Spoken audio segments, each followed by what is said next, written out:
Eux. Les mécréants, ils provoquent la colère de Dieu. On est envahis. Nous, les gens d'ici. Nous, les vrais croyants. Si c'est comme ça, on n'a qu'à se faire justice alors.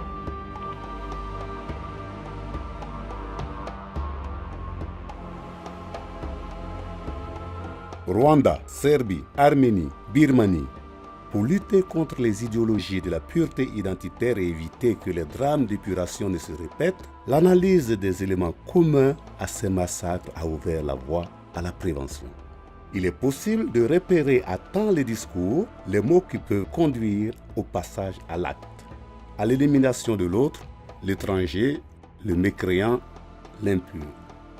Retour sur 4 ans de sensibilisation et d'action en Côte d'Ivoire. En particulier à l'ouest, à Abidjan et au centre du pays, un réseau de leaders d'opinion constitué de plus de 2000 personnes issues de la société civile et religieuse, des autorités publiques et traditionnelles, ou encore du journalisme, ont été formés par Verbatim à la détection et à la gestion des risques de conflits identitaires. Au total, nous avons touché environ 2 millions de personnes de manière directe ou indirecte via les médias. Nous avons traversé une période dure. Toutes les couches sociales ont été touchées. Il faut dire que ça n'a pas été facile, parce que nous voyons l'autre comme étant l'auteur de la situation dans laquelle nous nous trouvons. C'est comme ça que nous nous voyons avant. Chaque leader tire les gens vers sa religion. Et chacun a sa manière de faire son prêche. Je vous ai dit tantôt, il y a beaucoup de gens qui se disent imams aujourd'hui qui n'ont pas eu la formation des imams. Un imam doit être un théologien, quelqu'un qui a appris la théologie, qui connaît vraiment le vrai sens du Coran. Chacun peut dire ce qu'il veut, mais en réalité, ce n'est pas comme ça. C'est une manière d'attirer les gens vers sa religion. Et c'est ce qui est mauvais pour la cohésion sociale.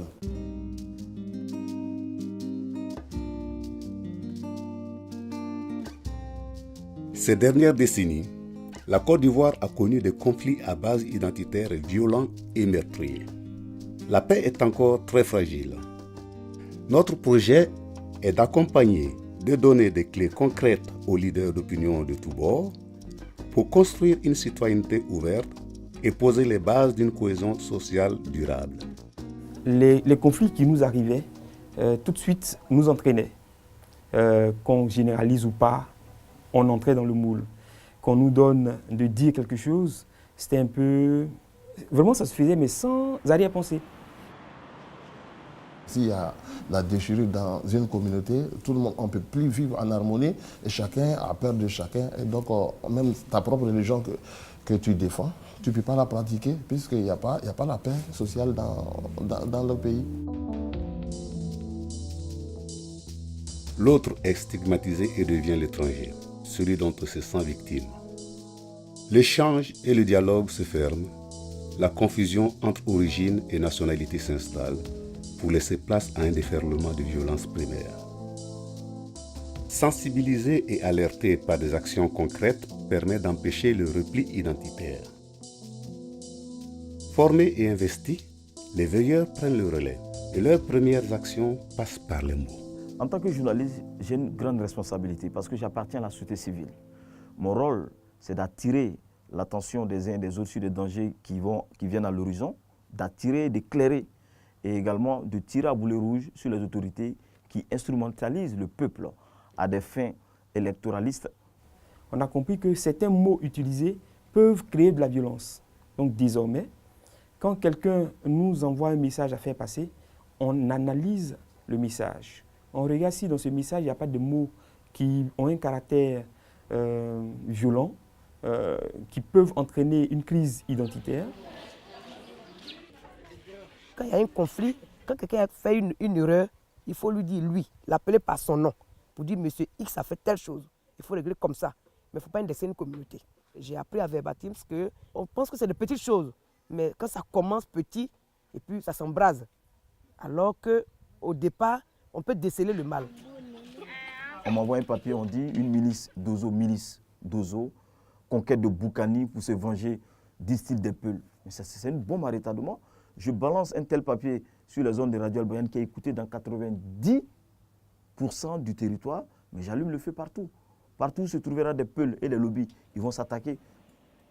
Nous sommes des éveilleurs de conscience Donc j'entends quelqu'un tenir des propos visant à un jour susciter des conflits à caractère identitaire, je dois être en mesure de pouvoir tout de suite interpeller pour dire « Ah tiens, attention, si tu t'exprimes ainsi, ça risque d'être la source d'un conflit. » Dorénavant, nous sommes les oreilles, nous sommes les yeux, nous sommes la bouche, voilà, de verbatim, je dirais, de toute la population. Si les mots peuvent créer des conflits, ils ont aussi le pouvoir de les désamorcer. Fort d'un réseau éveillé et engagé, avec les outils que ces femmes et ces hommes se sont appropriés, c'est une réelle contagion culturelle que nous espérons. Rétablir le lien social, dédiaboliser l'autre, désamorcer les conflits et faire de la paix l'objectif de chacun. De nombreuses initiatives concrètes prouvent que l'élan collectif est possible. Les conflits qui sont passés dans notre région sont des conflits intercommunautaires. Donc il faut éviter ce genre de conflit.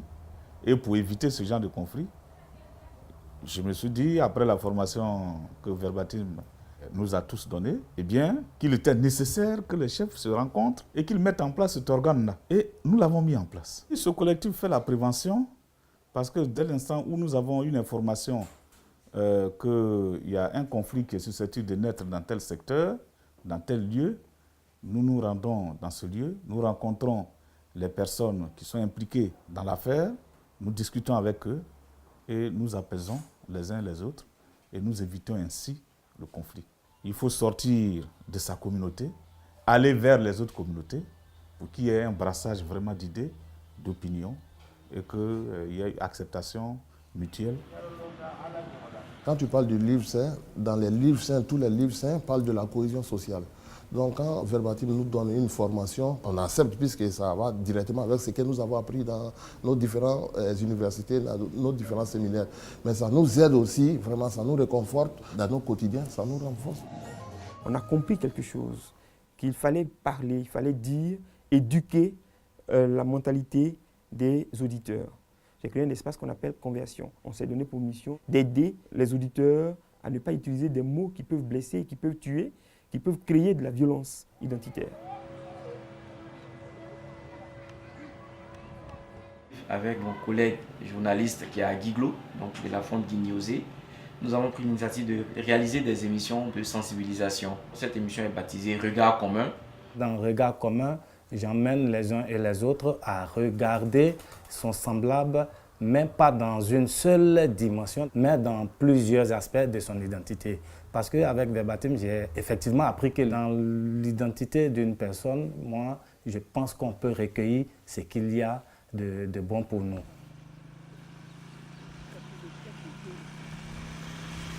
La femme, elle est au centre de beaucoup de choses. Et lorsque la femme qui est formée, qui est leader, arrive à s'engager auprès de sa communauté pour pouvoir lutter contre ces conflits-là, avec l'appui de la formation qui a été reçue par Verbatim, je pense que ça ne peut faire qu'amener vraiment la paix au niveau de notre région. Et aujourd'hui, il y a une présidence centrale de toutes ces femmes-là qui arrivent vraiment à ramener la confiance, à lutter contre tout ce qui est conflit au niveau de la zone. Parce que c'est grâce à ces rencontres-là que des femmes qui viennent de partis politiques, des groupes ethniques divers, arrivent facilement à pouvoir trouver des stratégies à mettre en place pour pouvoir vraiment résoudre ces conflits-là. Les périodes électorales sont un moment particulièrement propice aux dérives identitaires de politique. Ainsi, régulièrement, la population est appelée à voter pour un candidat de son ethnie, de son clan, pour son frère, plutôt que pour un programme. La confusion entre origine et nationalité fait rage et renforce le repli entre soi, l'idée de pureté, l'exclusion de ceux qui viennent d'ailleurs. Le réseau Verbatim se mobilise en période électorale. À l'aube des élections générales de 2015, nous avons initié une caravane de sensibilisation. Cette caravane a impliqué la participation des différents chefs de communauté d'ici et d'ailleurs. L'idée de montrer à la population qu'on peut appartenir à un groupe ethnique et le candidat en face peut être le même ethnique que nous, mais s'il ne propose pas un bon programme de société, on peut ne pas le voter. Et aujourd'hui, il ne faut plus voter les candidats selon leur appartenance ethnique, mais il faut plutôt les voter selon leur programme de société. Quand le jeune ne travaille pas, qu'il est oisif, on peut l'utiliser facilement. Je pense qu'il y a quelques années de cela, les jeunes étaient véritablement instrumentalisés par le politique.